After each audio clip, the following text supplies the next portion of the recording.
Today's a very special day. Not really special because we need to talk about the, rate of what we're doing in Marvel Rivals. Specifically because the conversation has come up that we, quote unquote, need a flying tank. Now, at first, hear me out, I was in full support of this. I really was. Talks of War Machine, him being able to gun people down. It really intrigued me, and being a tank player myself, this is like a terrible video for me to show me being a tank player, but you know what it is what it is. I was feeling Storm today. Actually, no, it kind of fits. Anyway, the main takeaway from this is everyone now wants a flying tank, considering that every other class has their own flying character.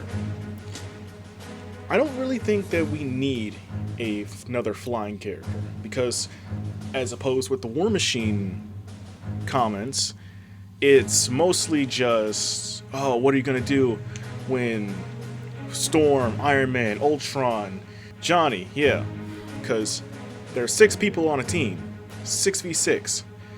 So what is that now, 5 in total?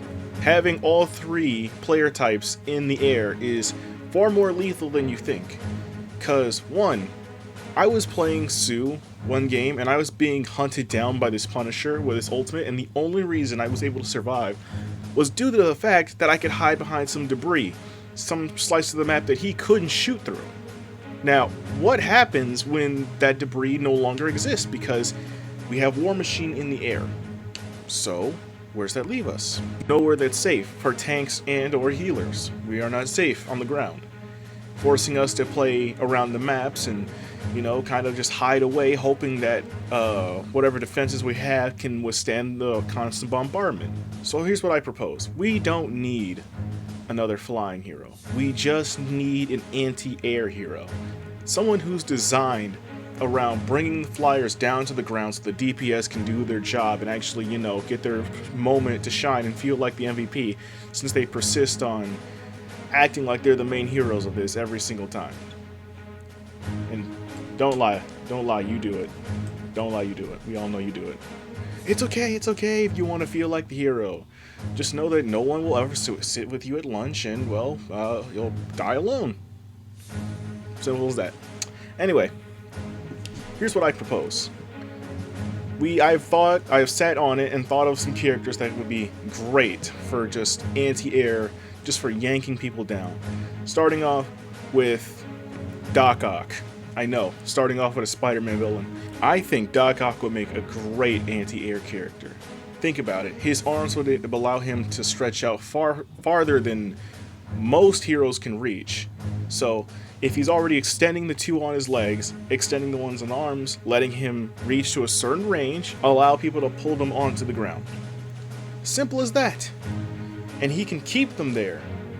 Or better yet, he can, instead of pulling them to the ground if he wants to. Think of Doc Ock as like a leash to the flying characters. If he gets a hold of you, he will not let go until until whoever's playing him decides to let go. It's like Reeds, where he can grab you and latch you to another person, but instead of just, holding you and pulling you to someone else, he holds you steady. He keeps you in range. You can't escape his grasp until either A, you break one of his arms, or B, you kill him. That's one of the only 2 ways you can get out of that. Now, I think that is fair. I do. He would also be very good for mobility-wise, because his legs would allow him to move a lot farther than most of the tanks. And, frankly, I think we need more villains. More villains, I'll even take anti-heroes at this point, but Doc Ock for Marvel Rivals 2025. Another character for the game that I feel that would be perfect for this anti-air kind of team that I want to build is Graviton. If anyone's seen Earth's Mightiest Heroes, we know what he's capable of. Imagine if Magneto actually could do what Magneto could do. Yank half of the metal that's on almost all of these characters' bodies and just pin them to the ground. Like, imagine him just being Iron Man, right? Flying around, and he just gets within range, and he can slowly pull him down. And that's what I think he should do, is like a slight passive. Like, if you get within 30 meters of this guy, he's gonna slowly pull you towards him. Not like to where you can't pull away if you don't like dash out of there, get out or anything. I frankly think that would be overpowered, obviously. I'm not saying that you should do that. I'm saying that you should be able to slowly nudge them closer to you. Because, one, it's gravity. He can pull you towards him if he wants to. Similar to how Sue is, but slower. Like, really slow, like, you notice it, but you don't notice it. Kind of that slow. But how does that pertain to anti-air, as it seems to be what our theme is today?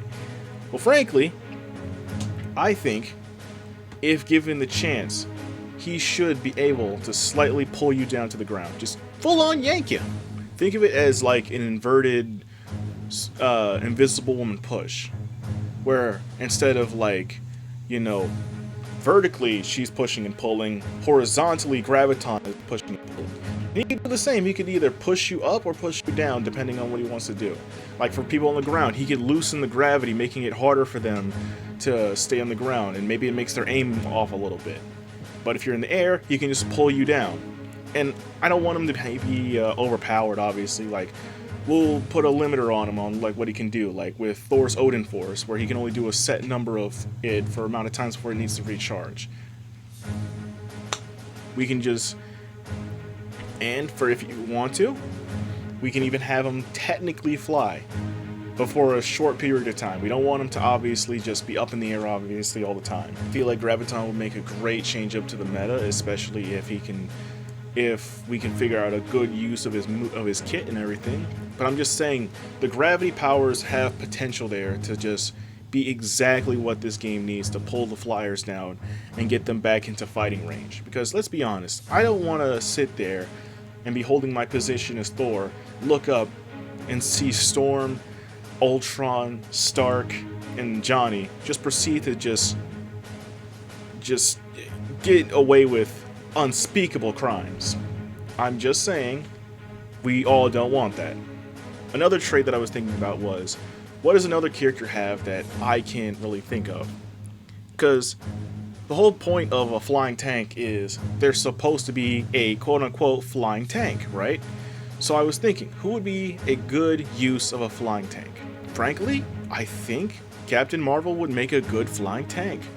Now, I don't really mean like tank. I mean like, you know how Reed is technically half tank, half DPS? We flipped the roles because he can technically go big, or Gear 3 as I call it. And he can just shred through a lot of people if played well. Here's what I think. I think that if, for normally, we keep Captain Marvel as basically, I want her to feel like a linebacker. Basically, we need her to be able to truck and push the enemies away from the group. Like, I want her to be the ultimate in lancing. There's like 3 or 4 people in the air and they're getting perfectly good coverage, and none of your people can get to their healers to help them. So you take matters into your own hands. You pick Captain Marvel, you fly up there and you bolt. Like, I'm talking full speed blitz, Ultron to the ground. And now you've just got him pinned. And obviously Ultron can't move that quickly unless he dashes. Say he dashes prior to that trying to dodge you. I frankly think that if he's just sitting there, just taking it, what is he going to do? He can't do anything to stop it. And that's what I'm saying. Captain Marvel should be able to speed blitz you. Now, I'm not saying just one and done, because that will just leave her vulnerable, obviously. I'm saying maybe let her do it once or twice. Once or twice to speed blitz you. Let's say 3 times, right? Because on most team comps these days, there's like 3 people flying once everyone gets the memo. Say she's in the air, right? And she speed blitzes. Ultron dodges and misses. So, proceeded, she does a U-turn, which is slow, obviously, so it takes a minute, but she takes some damage. And she speed blitzes a second time, yanking Ultron, and many others, not many others, just the one. She's only allowed to tackle 1 at a time. And she tackles him into like some destroyed building or whatever. Now, Ultron is separated from the rest of the team, allowing her to get that premium damage in uninterrupted without anyone coming to stop this unless the team breaks away. Now let's say this formation, right? Say your team is holding a pretty solid line and they're pushing. Captain Marvel speed blitzes any of your flyers down to the ground, picks them off one at a time. That forces you to do one of two things. You can either A, drop the wall that you've got and go help and take out Captain Marvel, or let her speed blitz your entire team. Frankly, that kind of situation where you need to literally think about the choice, because if you leave that wall, that could leave the enemy team open to take the point or do whatever they need to do. I don't know. This is all hypothetical. I mean, shit. And that's why I think Captain Marvel would make a good thing. Granted, obviously, we give her her usual kit, you know, the beams, the punches, kicks, and everything, because that's why I think she would fit perfectly in that Vanguard / DPS role. Because one, she is fast. I think she should be, like, at least compared to the tanks, one of the fastest tanks moving. Like, obviously, the tanks are noticed for moving incredibly slow compared to everyone else. So I think she should be the fastest tank, but not the fastest in the game. So, you know, that's for reference of speed. Unless she speed blitzes you, then of course, then she's moving faster. And we give her her beams, her punches, her kicks, yada yada, this, that, and the third. And there we go. We've got ourselves a flying tank who technically is a tank, but operates more as a DPS. She can keep good offense and escape very easily if need be. There we go. Bing, bada, boom. It's done. We've got ourselves a flying tank. Now this character, I had to think about. I had to really sit down and think about this, because at first it didn't make sense to me, because it sounded a little bit too similar to Iron Fist. I'm talking about Shang-Chi. Now hear me out, let me cook. Okay, I was thinking about this. I was using the old noodle for a little bit, you know, some of my 3 AM thoughts, which are actually more dangerous. You know, we should not be thinking about this game at 3 AM. I think that Shang-Chi would be a very good Vanguard. Now hear me out. I know what you're thinking. Shang-Chi, like what's stopping him from just becoming like Iron Fist? Everything. Because while yes, his basic kit is, you know, Kung Fu, mastery of weapons, and hell, we can even give him his own set of weapons. Like give him, like, I don't know, I'm spitballing here, but give him nunchucks or something that he can use that separates him from Iron Fist. Yeah, sure, he can do that. But also, on top of that, let him use the 10 rings. Now this is exactly where I think we should use that whole Vanguard bit from. Because the 10 rings, specifically, like, even if you've only seen the MCU movie, you know how dangerous and deadly they can be. Think about it. Imagine you being Iron Man, Spider-Man, and Venom, anyone that can move fast, and you just being held in place by one of the 10 rings, right? And Shang-Chi hits you with that. And now you're just stuck there, pinned to the ground. And same thing with Doc Ock. They'll stay there as long as you don't break them. Like, take Mantis, for example. Her little ghost that she does. That can stay there for a pretty good amount of time unless you break it. Same thing with Squirrel Girl's ult. It'll stay there until you break it. Or it runs out of time. Same thing with this. He can keep you locked in as long as your teammates don't help you out. So it's more like it forces you, if you see an enemy Shang-Chi, then that means A, stick with your buddy, because you never know if it might be you that's stuck there getting got. I'm just saying, these are situations that'll force the team to break off and then be easier to pick off from the opposing team. However, after doing some more research on the 10 rings, I have now realized that they open up so much more for combat-wise than I realized. The power of the 10 rings on their own would make him a viable use as a tank. Not just because it would be pretty cool to see him team up or go against Iron Fist, and we have a whole little Dragon Ball match going on for the point, because everyone likes to box one-on-one for the point, obviously. So I say, why not let him? We give him a secondary character that can do that. So it's more variety for people with, you know, that like to box. But that's not what we're here for to talk about. Alright, so just two powers that we can just slide in there next to all the Kung Fu and everything, right? Elemental manipulation. Hear me out. Imagine him not only being able to do kung fu, but he can also rotate between, I don't know, 2 or 3 elements. Okay, you don't like that. You know, we've got a little bit too much going on, right? Because Shang-Chi is kind of, you know, he's doing too much. Fine, you want to keep him basic? He still has a concussive blast with the rings.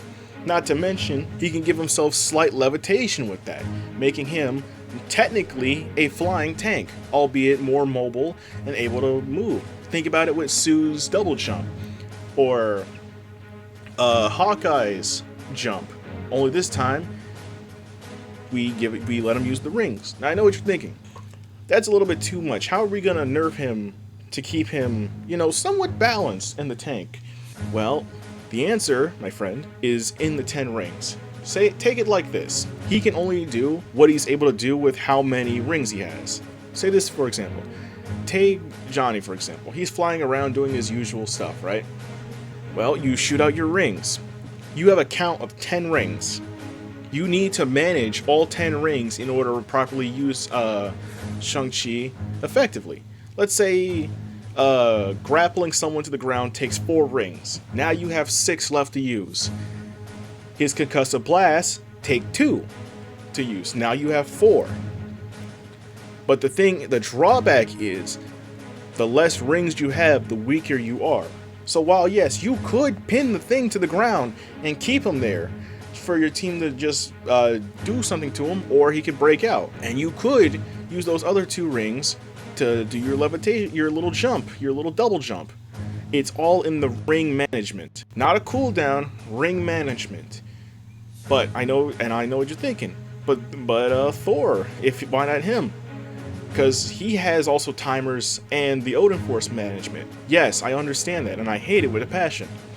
So here's what I think about that.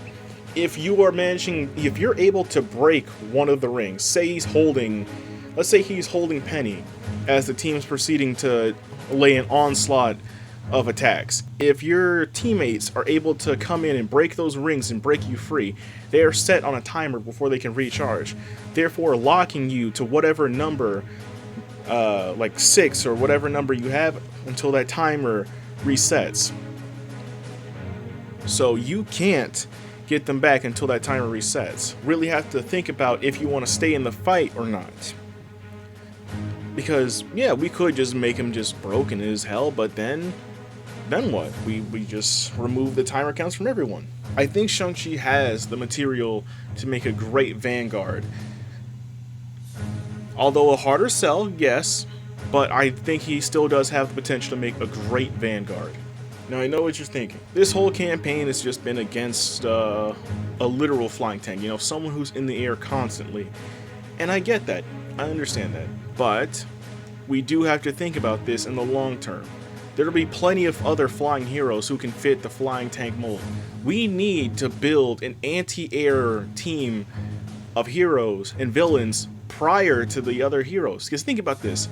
Let's say Vision becomes the next true flying tank. What are you going to do against that?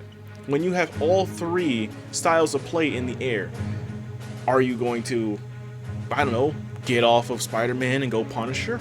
No, you're not. Are you going to blame your healers and tell them to actually pick someone with a gun to help you shoot them down? Probably. The thing is, our tanks are just as important as the other 2 roles.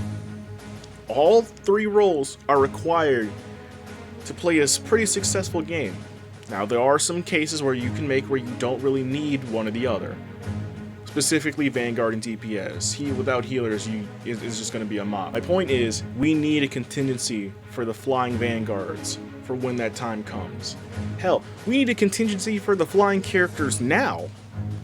So I don't think we need a flying tank. I think we need an anti-air character. Someone who's built around dragging them to the ground. And hell, if you think they're just built around the flying characters, well, just don't use the flying characters. Well, easy. They can also be used on the ground characters as well, albeit less effective. Or same amount of effective. It's just, yeah, it's the same amount of effectiveness. Doesn't matter. Flying, walking, doesn't matter. If you're getting pinned to the ground by Graviton, then so be it. There is so much potential in just a handful of characters. Think about that. There are only, at the time of me recording this, there are four flying characters. We already know that Jean is coming out next season. With Jean coming out next season, that makes a total of 5. 5 out of 6 playable rosters that have flyers. Understand the dangerousness of that. And with them all being DPS, with the vast majority of them being DPS, no less. I think the danger of not letting them of us not getting characters that are anti-air before the onslaught of the flying meta is crucial. And I think we need to understand that. But like I said, we need to focus more on characters that are anti-air, not flyers. We need someone that can ground them should things get too hectic, and frankly, I think that's where our attention should be. Not getting our own tank in the air, but someone who can bring the flyers down so we can do our job. Because, mind you, most of the flyers can be dealt with pretty easily via DPS, tank, or even in some cases healer. But it's just harder to hit them because they're always in the air and they have so much room to work with compared to the rest of us. Bring them down, bing bada boom, we've got ourselves an easy kill. What do you guys think? Should we, I don't know, get War Machine up in the air and see how far we can go with the aerial flyers meta? Or should we prioritize people, grapplers, and people that are dedicated to dragging them to the ground? Let me know what you think. This is just a little video of me spitballing. Yeah. I'll catch you guys on the next one. Make sure to flip your pillows to the cool side, the best side. Drink plenty of water. I know you haven't.